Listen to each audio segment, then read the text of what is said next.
The South Central Correctional Center. This call is from a correctional facility and may be monitored and recorded. You may start the conversation now. Hello, please speak to Mr. Jack Lawrence. Speaking. How you doing, Jack? This is Christopher Dunn.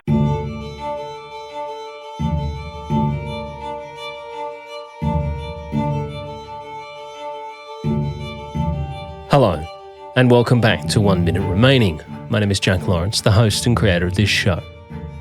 Today, we start the story of Mr. Christopher Dunn. Tonight, Chris Dunn is the last of the Missouri three remaining jailed for possible wrongful conviction.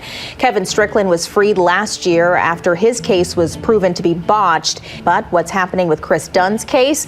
Tonight, News 4's Deion Broxton hears from his... A man who is incarcerated in Missouri for the murder of 15-year-old Rico Rogers in 1990. It's a crime he and his loyal supporters have always maintained he's innocent of. And a story that spanned over 3 decades.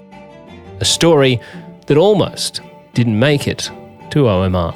Some people didn't want me to really do all of this right now because they believe that it might bring any unwarranted attention.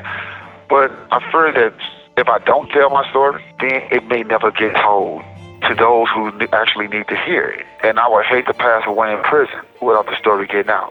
Sure, it's been out in the American public, but the world needs to know about what's going on over here.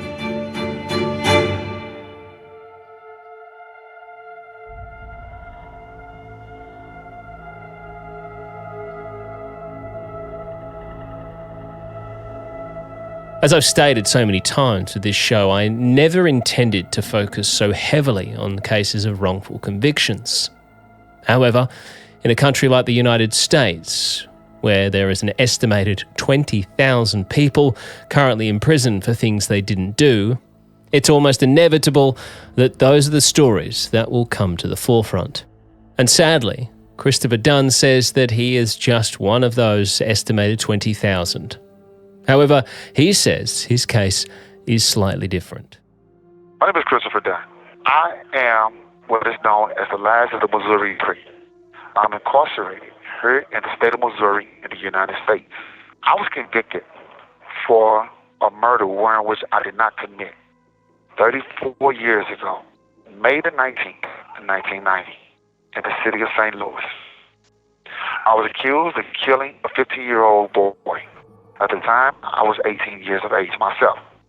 A young man whom in which I didn't know. I didn't have any quarrels with, any conflict, any animosity towards. A young man I didn't know from anything. I can't sit here and say that my case or my situation is unlike anybody else's situation because there's hundreds, if not thousands, of other Americans that's in prison who's wrongfully convicted or who have excessive sentences. But what makes my situation a little bit different than most is that the very two people whom in which they actually put me into this situation came forward 15 years later and admitted that they lied on me after I was given a life without parole plus 90 years. The very two people who actually initiated the investigation, the arrest, the conviction, they come forward and admitted that they lied on me for whatever reasons they chose. 5 years later, after they gave me an evidentiary hearing in 2018, 5 years later, I still sat here. It's not only the fact that the only 2 so-called witnesses would recant their testimony, but in 2020, a judge would in fact say that if Mr. Dunn's case was to go to trial today, no jury would ever convict him. Something that absolutely stunned Justin Bonus, the attorney for Christopher Dunn. Here he is talking on an interview from Inside Edition. I've never seen a judge say no jury would convict somebody and then the man remain in prison. So why and how is he still in prison today? Well, we will get to all of that very soon.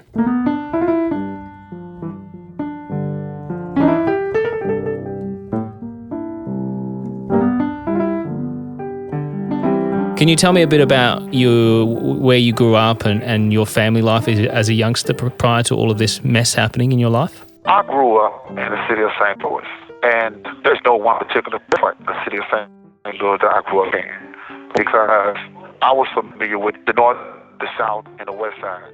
Christopher Dunn grew up in the Missouri city of St. Louis, which is situated east of Kansas City and northwest of Nashville. It was a major port on the Mississippi River from 1870 to 1920. St. Louis itself is a diverse city. Situated on the banks of the Mississippi River, it has a strong association with blues music, as well as sporting heritage and world-famous cuisine. However, should you Google the most dangerous city in the United States, St. Louis will top many of your search results, with 2,082 violent crimes per 100,000 people recorded in 2019. High levels of poverty and racial segregation are thought to be contributing factors. Homicide rates remain elevated, with 194 instances recorded in 2019 alone. Things were even worse in 2020, with the rate hitting a 50-year high. And the area in which Christopher Dunn grew up was no exception.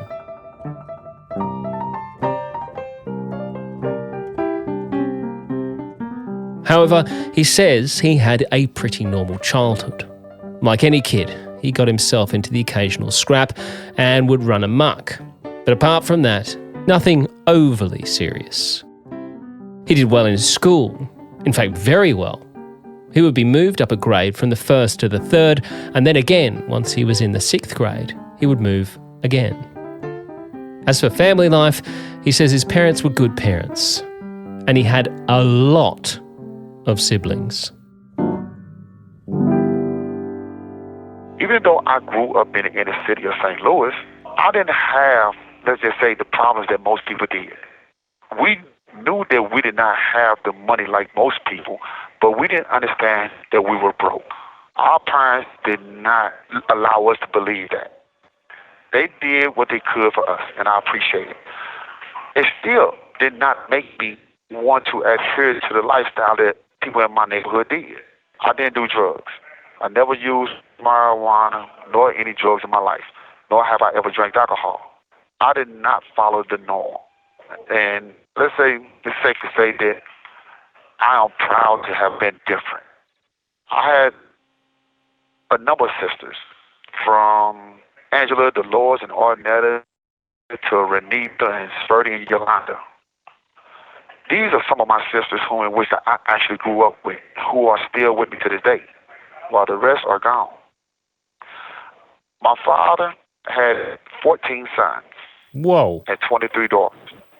14 sons and 23 daughters? 14 sons and 23 daughters. Dear Lord. Now, people don't get this misunderstood. My dad was not a Rolling Stone. Don't get me wrong. My father was born in 1923. 1923. So he was procreating long before many presidents was even born. So, and the thing is, though, by the time he met my mom, she was the last on his list, the last that he was with when he passed away in 1989. And as I said, I am my father's last son out of 14 sons. I'm the only one that still exists. You're the only son still alive? I'm the only son that's still alive. Wow.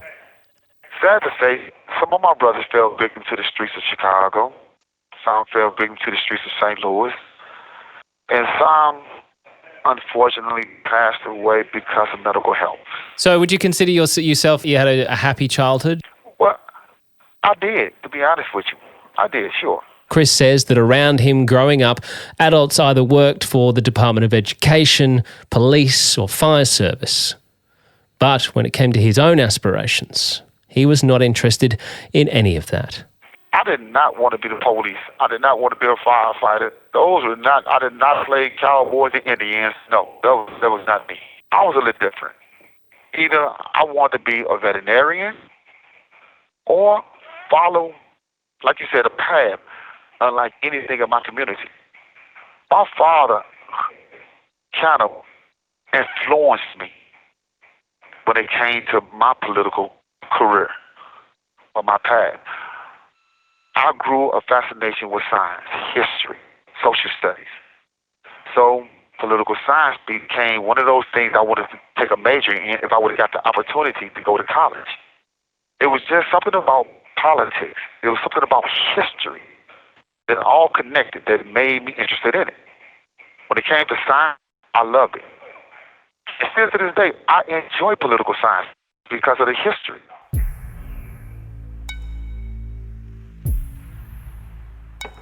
Obviously, you were still very young when the incident happened, but before all that, I mean, did you ever find yourself in trouble with the law at all when you were a youngster?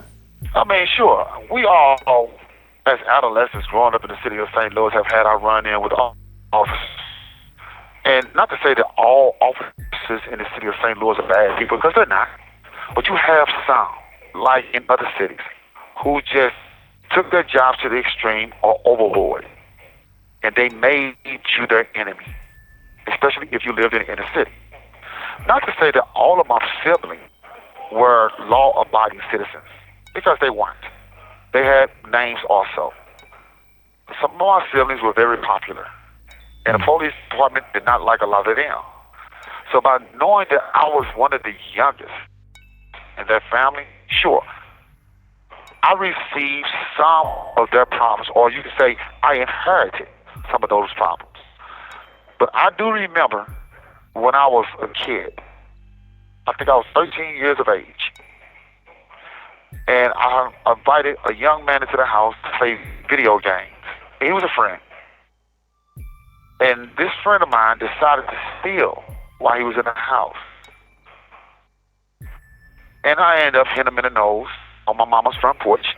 They called the police, and they came and arrested me and locked me up for trespassing or assault, for punching somebody in the nose on my mama's own front porch.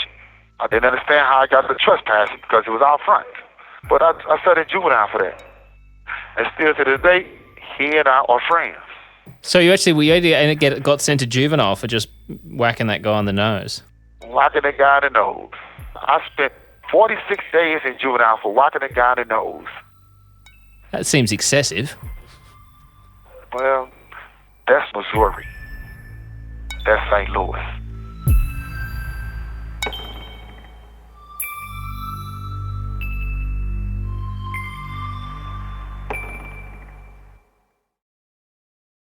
As Chris stated, he had many siblings, and some of those siblings did find themselves having run-ins with police and getting involved in activities that they shouldn't. Chris says he finds himself back in trouble when he makes the decision to take the fall for one of his older brothers so that he could avoid prison time. What's happening in your life at 18 before you get arrested? What's happening for you? Before I was arrested for this crime here, one of my oldest brothers had just came home from a case that he was being investigated for. And I knew that if he got locked up again, because he got caught with some drugs, but I told the officers that the drugs belonged to me. So now here it is, I'm sent back to juvenile. And in St. Louis, we have a thing where you can rent someone's automobile for $25. The $25, it was going to buy or procure some type of drugs. There's no secret to it. Now here it is, I'm a kid. Sure, you rent your automobile to us. We failed to bring your car back in a reasonable time, so they locked us up for stealing an automobile.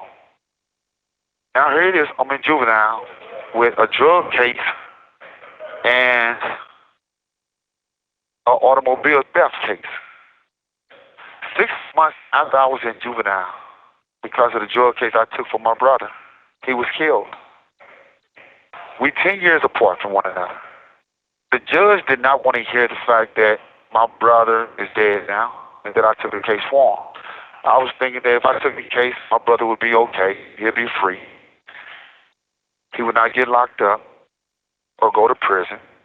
But then I got to thinking now, if I never would have took that case for my brother, he'd have been alive. He'd have been in prison, but still he'd have been alive. So So, just as I was being released for that case, this is when they gave me this murder case I'm locked up on now. I had a good life. Don't get me wrong, Jack. I had a good life. I didn't go around sleeping with every girl I could see. Like I said, I didn't do drugs. I didn't drink alcohol. I never broke into anybody's house or stole anything from anybody. Sure, I had fights, but that's what you do. Sure, I done wrote my name on vacant buildings. Yes, I've done that. I've vandalized a building or two with my name. What child then in the city? To say that it wasn't right? No, it wasn't. But I take full responsibility for my immature actions. And like I told you from the get-go, I have nothing to hide nor lie about. And there's nothing I've done in my life that I'm ashamed of. Not one thing.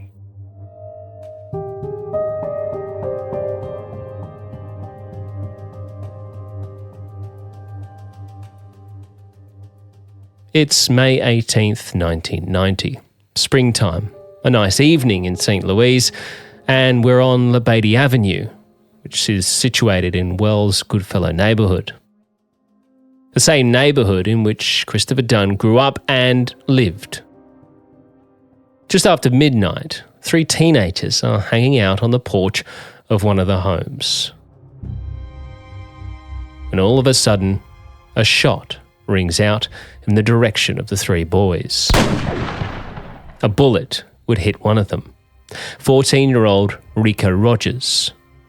He's hit in the head and dies almost instantly at the scene. 15-year-old Damaris Stepp and 12-year-old Michael Davis escaped the shooting with their lives and would tell police that the person who pulled that trigger was Christopher Dunn.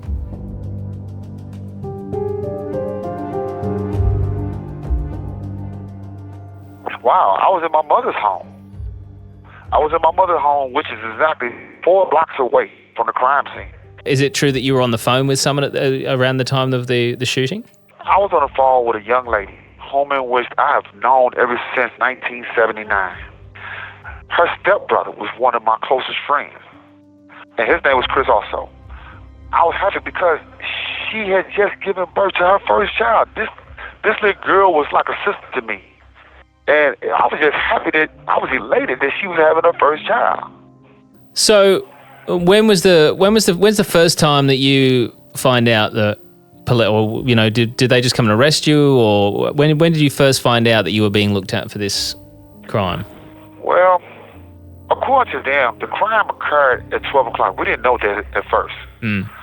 But the police came to my mother's home around 2 o'clock in the morning. 2 a.m. Jesus. Now, if the crime happened 4 blocks away, why did it take them, 2 to 3 hours to get to my mother's home? It made no sense to me. But I found out that night that they were looking for me, but I did not give myself up that night. And nor did my mother wanted to give me up that night. Not until we find out who said I did the crime, why they said I did the crime, and who was the person who actually got killed. But the following day is when they arrested me. So you knew that they were looking for you the night that this happened? Is that what you're saying? Yeah, 2 hours after the crime occurred is when we found out. Because they come to your mother's house looking for you and saying that they are looking for you in relation to this incident? Right. They didn't tell us that a person got killed. They told us that a person was shot. And we sitting there, I'm in my mother's room, just listening to the police on the other side of the door. And I'm like, okay, what the heck going on?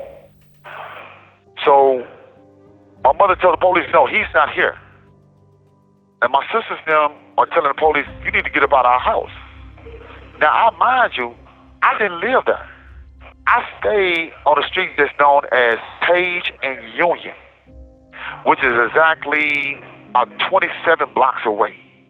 Had you ever owned a firearm or used a firearm? Any history with firearms? I have never owned a firearm. Never. I've had a slingshot that you put around your wrist. I had a BB gun before, but I have never owned a pistol or a rifle that could kill someone. So you were there that night in your mother's home and the police have come round, they're saying they're looking for you for this. Your mum has been like, well, he's not here, and they left. what goes through your mind straight away that, you know, these police are looking for you for a shooting? What's the conversation that you then have with your mother? Well, like all crimes, she sat me down and asked me, where was I at all day? What was I doing? And I wrote, we literally sat there and wrote down everything that I've done that day, just in case they did try to lock me up. We knew they was going to lock me up because my mother gave me a card from the homicide detective and told me to go turn myself in. But we wanted to make sure that we had everything straight. And I sat there with my mom and my sister, and we went through the day's events. Because in St. Louis, you don't know if the police chase you or if they just gonna kill you. But we wanted to make sure that we wrote down everything that happened in the event that they did shoot me in the back. So I sat there, and my mom went and grabbed the paper. My sister sat there and started dictating everything that went on. Then the same young lady that I was on the phone with called, and we explained to her what was going on. So we was trying to figure out, in the event that we might need them, if she's willing to talk to the police, and if she could also talk to the nurses who told my friend that she had to get off the telephone.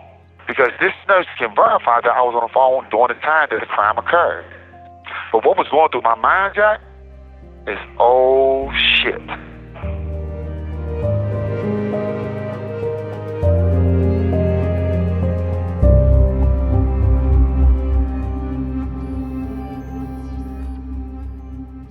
Oh shit indeed. The police are now out actively looking for Chris, as they appear to believe he's just murdered a young 14-year-old boy by shooting him in the head. In their minds, they've got an active gunman on the loose. A guy out there somewhere who has a gun and is seemingly happy to use it. So Chris's oh shit wasn't just the fact that police believed he'd shot someone, but it was also the fear of the police themselves and what they might do to him. I grew up in the Wells Goodfellow neighborhood. It is one of the most dangerous neighborhoods there was in the city. At one time, when we first moved over there in 1979, even though they had 2-family flat homes and 4-family flat structures, on some streets there was actual single-dwelling homes. But we took pride in our neighborhood. However, during the daytime, it was beautiful. But at night, it was a different atmosphere. It took on a whole different type of a beast. This beast controlled the monster in our neighborhood. That monster was the police. We had some of the most crookedest police officers you can probably think of in the city of St. Louis that roamed our streets. Did we trust the police officers? No, we didn't. Like I told you from the start, I didn't have aspirations to become a police officer or a firefighter. That was not my goal. My thing was to survive the police. Oh, once you sort of sat down with your mother, you'd written out, you know, what happened that day, spoken to the lady you'd spoken on the phone, sort of, you know, obviously trying to build up the people that could help you with your alibi. Is that when you decided then to go to the police station and turn yourself in? No. I walked out of my mother's home, and my hopes were to get on up the streets of what is known as St. Louis Avenue and Belt. And hopefully I would be able to see a couple friends I knew who were going to be able to help me find out who was the person that got killed and why they said I did it. This is what I really want to find out. Because I knew for a fact the police was not going to investigate the case. If somebody accused you of doing a crime in the city of St. Louis, that's all they wanted. They was not going to look for who actually did the crime. So I knew in order for me to clear my name, I had to do it myself. But I heard somebody say, "Here the police come, run." And next thing you know, they ended up caught me and they arrested me, took me to the St. Louis City Jail, and there I sat. The decision to run, obviously, you know, in a lot of people's eyes, they're like, "Oh, why would you run if you're not guilty?" We hear this so much. Yeah. Jack, we hear this so much. You would never understand it until you in that situation yourself. It's just like a mother would never turn her child over to the police department until they find out who actually did this, that, and other. It's just like a father would never turn over their children to anyone until they find out what's going on. So until a person is in that situation, you would never understand why a person actually runs. Don't nobody want to go to jail. I don't care who you are. Don't nobody want to go to jail. But if you thought that you can find out who did the crime before they arrest you, if you thought that you can try to save yourself, then you're going to take that risk. When you did run, were you fearful that they might shoot you? Because, I mean, you know, that's not unheard of. That was the reason that my family and I sat down, wrote down everything that I've done from that morning I woke up to the time the police came to the house. Because we wanted to dictate everything. We wanted to write down. We wanted the newspapers or anybody else who is interested in a situation to know everything that happened in the event that the police did kill me. But of course, they don't shoot Chris. But they do catch him, arrest him, and take him to jail, where he says he's not charged for the crime. However, he does say he's roughed up. And he says police attempt to coerce him into admitting to the crime. When you are, you know, obviously they catch you, arrest you, and take you to jail, do they officially charge you when you're at jail with this kid's murder? No, they didn't. What they did is kept me in the jail for over the weekend. And over the course of the weekend, you know, I got a couple of bumps and bruises. Sure, that happens. They don't use the blackjack or the phone book anymore like they used to in the days. But sure, I received a few bumps and bruises. They tried to tell me, just go on and say you did the crime, and we'll put you in a room with a bed where you can go to sleep. Or just go on and say you did the crime, and we can make sure that you don't go to jail for more than 5 to 10 years. They told me to just admit to a crime that I didn't commit. Makes their job easier, doesn't it? Yeah, well, like I said, I have 13 brothers. I had 13 brothers, and I grew up in one of the most violent neighborhoods there was in the city of St. Louis. So I've seen enough in real life to know not to ever trust them. My life that I live was not a television show. And most people that listen to these shows or read these stories, they have never felt or experienced it. So it's like, in order for them to try to get a glimpse of my life, or what we did experience, they have to actually sit back and open up their minds and be open to the possibility that these things actually happen. You have 1 minute remaining. And that's all we've got time for. But coming up, Chris is now, of course, under arrest. But police would miss a vital part of procedure while placing Chris under arrest before questioning him. But you would never find inside the files where a Miranda right was issued or read to me. And he is given his public defender. She never reached out to my family. My trial attorney didn't reach out to no one, Jack. Next time on 1 Minute Remaining. 1 Minute Remaining is a Mashed Pumpkin production, created, hosted and produced by Jack Lawrence. Audio and sound design by Jack Lawrence and Dom Evans of Earsay.